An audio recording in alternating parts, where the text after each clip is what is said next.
monarchy will be shifting in a slightly different direction. I think it's safe to say that change is... The room was prepared for a routine royal decision, but the moment William saw Camilla's name beside the words Palace Trustee, everything changed. Charles had expected a signature, perhaps a brief discussion, and then silence. Instead, his son stopped the process before the appointment could be completed. What followed was not merely a disagreement between a king and his heir. It became a direct confrontation over who could exercise power inside the monarchy and who had to approve it. Before we go deeper into what this really means for the royal family, make sure to subscribe so you don't miss a single update.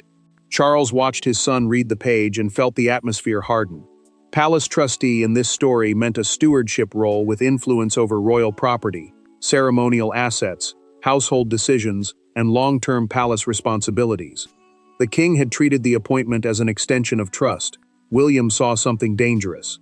He kept reading, then placed his hand over the unsigned section, and said quietly that the process could not continue. William did not raise his voice. That made the interruption more powerful. The prince knew what stopping the document meant, because this was not simply about Camilla receiving another responsibility. It was about whether a monarch could create lasting institutional authority through personal confidence alone. He respected his father, and that respect made the moment painful. But the future king could imagine the precedent following him into his own reign. Charles stared at him in disbelief. The king was less shocked by the procedural objection than by the fact that his own son had delivered it. He had expected advice, perhaps hesitation, but not resistance at the table. William explained that the Palace Council, the governing body required here to review and approve sensitive internal appointments, had never formally voted on Camilla's trusteeship. Without that approval, he said, the nomination remained incomplete. Camilla entered moments later expecting confirmation, and immediately understood that something had gone wrong. The queen consort looked toward Charles, then toward William, and the silence answered her before either man did. She had believed the appointment was settled. Now she was standing inside a decision that had suddenly become a challenge to the king's judgment and to her own place within the palace structure. Charles did not withdraw the proposal. Instead, he asked everyone except William to leave. Camilla hesitated, and the queen glanced back as the door closed. The king remained beside the table. The prince remained opposite him. And when Charles finally looked across that empty table at William, the question was no longer whether Camilla would become trustee. It was why his son was prepared to risk everything to stop her. For Charles, the appointment represented trust. For Camilla, it represented acceptance. For William, it represented something far more dangerous: permanence. The same title meant three completely different things depending on who was looking at it. Behind the constitutional language sat decades of marriage, inheritance, loyalty, resentment, and succession. That is why William's intervention cut so deeply. He had not merely stopped an appointment. He had touched three of the monarchy's most sensitive emotional wounds at once. Charles stood alone after the meeting, rereading the same paragraph without turning the page. The king had wanted the trusteeship to recognize the woman who had remained beside him through years of scrutiny and public judgment. A stewardship role meant formal responsibility for protecting palace interests, property, ceremonial assets, and long-term institutional decisions. To him, giving Camilla that responsibility was not a political reward. It was recognition of loyalty he believed had already been proven. Camilla felt something very different. She had entered expecting confirmation, not debate, and the queen consort now understood that William had possessed enough influence to stop the process in its tracks. That knowledge hurt more than the delay itself. She had believed the role marked another step toward unquestioned acceptance within royal life. Instead, the interruption reminded her that acceptance could still have limits, and that the future king was willing to enforce them. William carried his own burden away from that room. Later, during a private conversation with Catherine, he admitted that confronting his father felt worse than confronting a council. The Princess of Wales understood immediately why. Procedure could be argued over and corrected. Family could remember a sentence for years. Yet he told her his objection was never primarily about Camilla. If one powerful appointment could be completed without collective approval, another could follow, and then another. Eventually, precedent would become permission. Camilla did not find that explanation comforting. When the argument was relayed to her privately, she reacted sharply to the claim that the objection was institutional, not personal. To her, that sounded colder. A personal disagreement could be repaired. An institutional objection suggested that William believed the structure itself needed protection from what Charles was trying to do. Charles began thinking back through every moment leading to the confrontation. The king knew his son too well to believe that such resistance had appeared suddenly. William had arrived prepared. He knew the approval had not been secured. He knew where the weakness was. And that meant the prince must have learned something before the meeting began. That suspicion pulled Charles toward one earlier incident everyone had tried to dismiss, a restricted stewardship discussion involving Camilla, a single uncomfortable exchange, and the moment William quietly decided that this appointment could never be treated as a harmless gesture. Weeks before William stopped his father's pen, another meeting had quietly altered the course of events. It lasted less than half an hour. There were no cameras, no announcement, and no public ceremony. Yet one sentence spoken inside that room would later become impossible for William to forget. What appeared to be a harmless conversation about palace stewardship suddenly revealed how much influence the proposed trusteeship could carry, and why the future king decided that no appointment could proceed without scrutiny.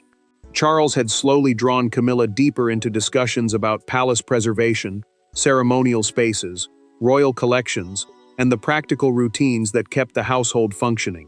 Palace stewardship meant responsibility for protecting and managing those long-term interests, from historic rooms to sensitive internal arrangements. William initially saw nothing alarming in her involvement. The prince understood that she stood beside the king every day, heard the same concerns, and naturally developed views about how the institution should operate. Camilla changed that understanding during a private Windsor meeting 3 weeks before the halted appointment. She spoke calmly about efficiency, then suggested that once she became trustee, several long-standing arrangements could be streamlined without sending every decision through the full council. William stopped taking notes.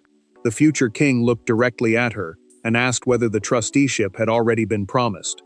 She hesitated before answering that Charles wants it settled. William felt the meaning land immediately. He had believed the role was still being considered. Now the prince suspected the decision had effectively been made before the people responsible for approving it had even been asked. That mattered because the council was supposed to provide collective scrutiny, preventing important palace powers from becoming simple extensions of personal preference. If approval came only after the outcome was already decided, then oversight would become little more than ceremony. Charles tried to calm the situation when William raised the exchange privately afterward. The king described Camilla's words as an innocent misunderstanding and insisted that she had been speaking about efficiency, not bypassing safeguards. William listened, but the explanation did not remove his concern. Instead, he quietly requested a confidential review of the appointment process and waited for the paperwork to return. The answer changed everything. William learned through that internal review that formal council approval had never been requested, even though draft material already described Camilla's appointment as nearing completion. The prince now saw a danger larger than one person. Approving a predetermined choice after the fact could turn the council into a rubber stamp and create a precedent future monarchs might exploit. William said nothing publicly. He waited. He knew the next move would force Charles to choose between personal trust and institutional procedure. The earlier meeting explained William's resistance, but it did nothing to soften Charles's anger when father and son finally faced each other, with no advisors left in the room. When the door closed, rank disappeared, and family took its place. Charles was no longer speaking only as sovereign, and William was no longer answering only as heir. One believed his authority had been publicly challenged. The other believed a boundary had been crossed that could not safely be ignored. Between them sat an unsigned appointment, Camilla's empty chair, and a question neither man could escape. How far could William go in opposing his own father? Charles remained standing and finally said what had been building inside him. "You are stopping the king from making his own decision." The monarch's anger was no longer hidden behind procedure. William answered carefully that he was not stripping his father of authority. He was stopping an appointment from being treated as valid before the council had completed its role. The council, in this case, meant the senior body responsible for formally reviewing and approving sensitive palace decisions. William knew the accusation went deeper than paperwork. The prince had raised his objection at the exact moment Charles expected the appointment to move forward, and the king saw that timing as betrayal. Why not come to him earlier? Why force the confrontation at the table? William admitted he had chosen the moment deliberately. Once the document was signed, he argued, reversing it could have created a larger crisis and made the institution look divided after the fact. Charles pushed back harder. The king accused his son of treating Camilla as though she were somehow dangerous to the palace. William refused that description immediately. He insisted the objection was about the process, not the queen consort herself. Yet he would not step aside. That refusal mattered, because the future king was now making clear that family loyalty would not automatically override institutional safeguards. William then disclosed what changed the argument completely. Through private conversations with senior council members, the prince had already confirmed that no formal vote on the appointment had taken place. Charles went silent. The king realized his son had not entered the room with a vague concern. He had checked the process in advance, tested the weakness, and arrived knowing exactly where the appointment could be challenged. Camilla waited nearby and heard the tension rising through the closed doors. The queen consort could not hear every word, but when the voices suddenly stopped, the silence felt worse. She knew something decisive had happened between husband and son, and she understood that her appointment now stood at the center of their conflict. William finally pushed the file back toward Charles. The prince did not remove it. He simply told him that the king could still nominate Camilla, but the council had to be allowed to decide. William had survived the confrontation with Charles, but stopping a signature was only temporary. The council would now determine whether his stand had any real force behind it. The palace had reached the stage Charles wanted to avoid. Other voices now mattered. Once the council became involved, the issue could no longer be resolved by a private assurance between husband and wife, or father and son. Every procedural weakness was suddenly exposed. And at the center of that machinery stood William, carrying the uncomfortable knowledge that if the council rejected Camilla, she might blame him forever, but if it approved her, he would have to accept the result. William paused before entering and straightened his cuffs twice. The prince quietly rehearsed the first sentence he intended to say, knowing this meeting could define whether his intervention looked principled or personal. The council, in this story, served as the senior body responsible for collectively authorizing sensitive palace appointments, so that control over royal assets and responsibilities could not rest entirely on one individual's preference. He had demanded that process. Now he had to trust it. Charles arrived with his anger under control. The king said little, but his silence carried a clear determination. Camilla would be judged on her ability, not on William's objection. That mattered deeply to him, because the appointment had begun as an expression of personal confidence. He wanted the queen consort to emerge from scrutiny with her legitimacy strengthened, not diminished. Camilla entered prepared. She answered questions about stewardship, continuity, and responsibility with steady confidence. The queen consort explained that she understood the trustees' authority had limits, and that major decisions required accountability. Then one council member asked whether efficiency might ever justify bypassing full consultation. The question struck directly at the earlier Windsor conversation. William noticed her hesitation immediately. The prince remembered the exact phrase about streamlining decisions, but he said nothing. Camilla recovered and answered that no significant action should escape proper review. Still, the pause had changed the mood. What had once sounded like an innocent remark now sat beneath the entire discussion. Charles quickly realized the council was divided. Several members supported Camilla, arguing that her experience beside the monarch gave her valuable understanding of palace responsibilities. Others feared the proposed remit, the formal range of powers attached to the role, was simply too broad. The king wanted a decision. William wanted a defensible one. Neither got exactly what he wanted. The council refused to vote immediately. Instead, it ordered the trustee powers narrowed and requested a revised nomination before approval could be considered. Charles saw unnecessary embarrassment. William saw proof that scrutiny had been essential. Camilla understood the consequence the moment the meeting ended. She had not been rejected, but the role she expected to receive had effectively been frozen. No one had formally rejected Camilla yet, but the absence of approval carried its own message, and she understood it the instant the council chamber door opened. Camilla had prepared herself for resistance. She had not prepared herself for uncertainty. A rejection could be fought. A postponement left her suspended between acceptance and embarrassment. When Charles returned from the council session without the confirmation she expected, she did not need a formal explanation. His face told her first. The position she had believed was about to become official had been pulled back into negotiation, and William's intervention had made that happen. Charles entered, carrying the closed appointment folder, and Camilla looked at it before looking at him. "They didn't approve it?" she asked. The king explained that the council wanted a revised description of the trustee's authority before reconsidering the nomination. That meant the powers attached to the role had to be narrowed and clearly defined before another vote could happen. He tried to make it sound procedural. She heard humiliation. Camilla said nothing at first.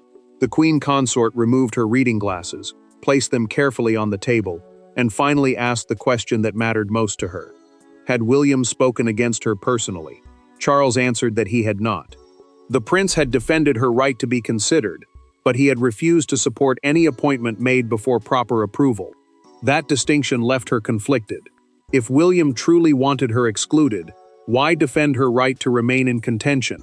William felt the consequences elsewhere in the palace. Staff who had expected Camilla's appointment now treated the future king with new caution, aware that he had demonstrated how much influence he could exercise when procedure was challenged. The prince understood the discomfort, but he refused to celebrate. This was never supposed to become a victory over Charles or a public defeat for the queen consort. Charles considered ending the matter entirely. The king suggested withdrawing Camilla's nomination rather than accepting a reduced version of the role. To him, accepting narrower powers risked making the appointment look weakened from the beginning. William surprised him immediately. The prince argued that withdrawal would punish her for a flawed process she had not created alone.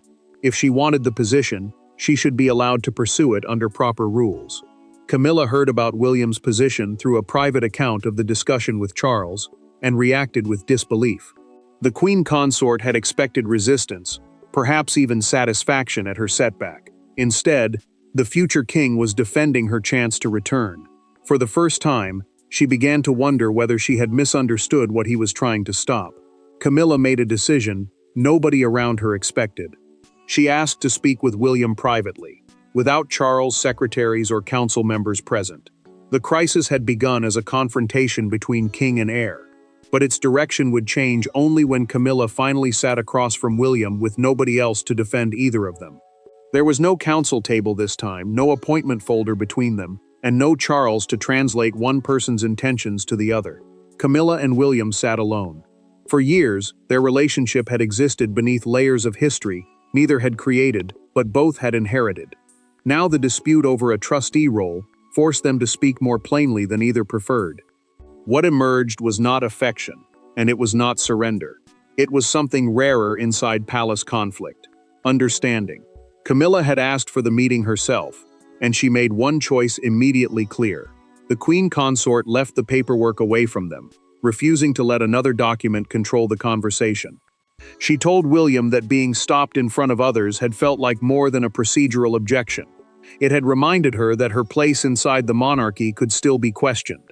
The prince listened without interrupting because he understood that the humiliation had been real, even if the intention behind it had been different. William answered carefully. The future king admitted that the timing had hurt her, but he insisted that signing first and seeking approval later would have made the council meaningless. In this dispute, council consent meant formal collective approval before major powers could be granted.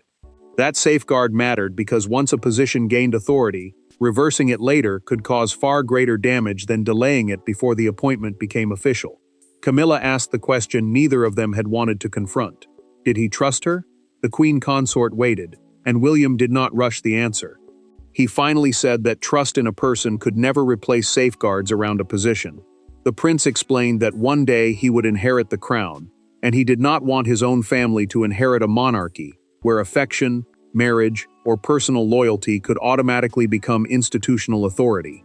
Camilla absorbed that distinction differently now. She admitted that her earlier Windsor comment about avoiding full council involvement had sounded worse than she intended.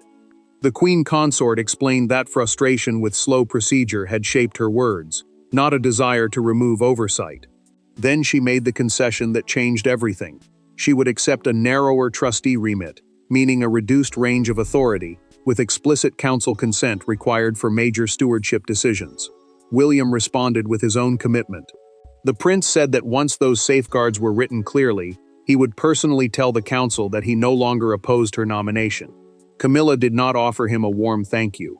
Instead, she simply said, "Then we both know what the boundary is." William answered, "That was the point." For the first time, William and Camilla were no longer the problem. The final decision now rested with the man whose original attempt had triggered the entire crisis. The palace could manage a disagreement behind closed doors. It could not control what happened once the outline of that disagreement escaped into public view. Within hours, the story was no longer simply about Camilla becoming a trustee. It had become a debate over William's willingness to challenge Charles, the limits of royal discretion, and whether the future king had just demonstrated how differently he intended to rule. One image outside Buckingham Palace captured the mood more powerfully than any official statement could. News of the delayed appointment spread after the council requested revised terms, and no confirmation followed. The council's request meant the proposed powers had to be rewritten before approval could move forward. And that delay mattered, because the palace had expected a swift conclusion. Broadcasters quickly framed the dispute as a rare clash between Charles's personal judgment and William's insistence that formal approval come first. Suddenly, an internal disagreement had become a public test of authority.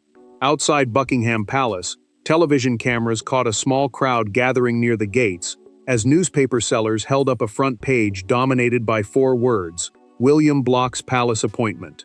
The headline was blunt, but one broadcaster offered a more careful description, calling the conflict a test of where family loyalty ends and institutional accountability begins. That phrase spread because it captured the real tension. William had not challenged the monarchy itself. The prince had challenged how power was being used inside it. Charles watched part of the coverage in silence before switching off the television. The king hated seeing a private disagreement turned into a national story, but he also understood the danger of refusing compromise now. If he pushed ahead with the original arrangement, the dispute would no longer look like a procedural misunderstanding. It would look like a deliberate rejection of the council's authority. Camilla surprised him. The queen consort told Charles she would accept the narrower role she had discussed with William. She no longer wanted the original terms if securing them meant reopening the conflict. At nearly the same moment, the prince privately instructed his aides not to describe the outcome as his victory. William knew that publicly defeating his father would damage the institution more deeply than the appointment ever could. Charles now faced 2 gestures he could not ignore. His wife had accepted oversight.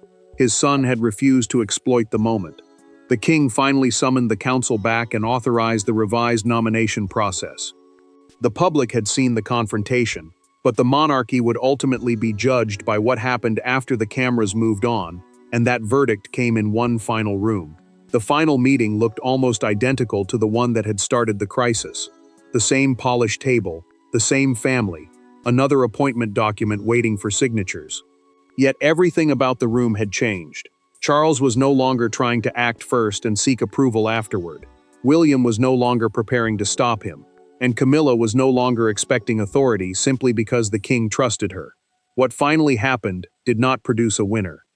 It established something more important, a boundary everyone accepted. Charles placed the revised nomination before the council and made the change unmistakable. The king accepted that Camilla's trustee responsibilities would be limited, with major stewardship decisions requiring collective authorization. A revised nomination meant the original appointment had been rewritten, so its powers were clearly defined before approval. That mattered, because the crisis had never truly been about whether the queen consort could serve.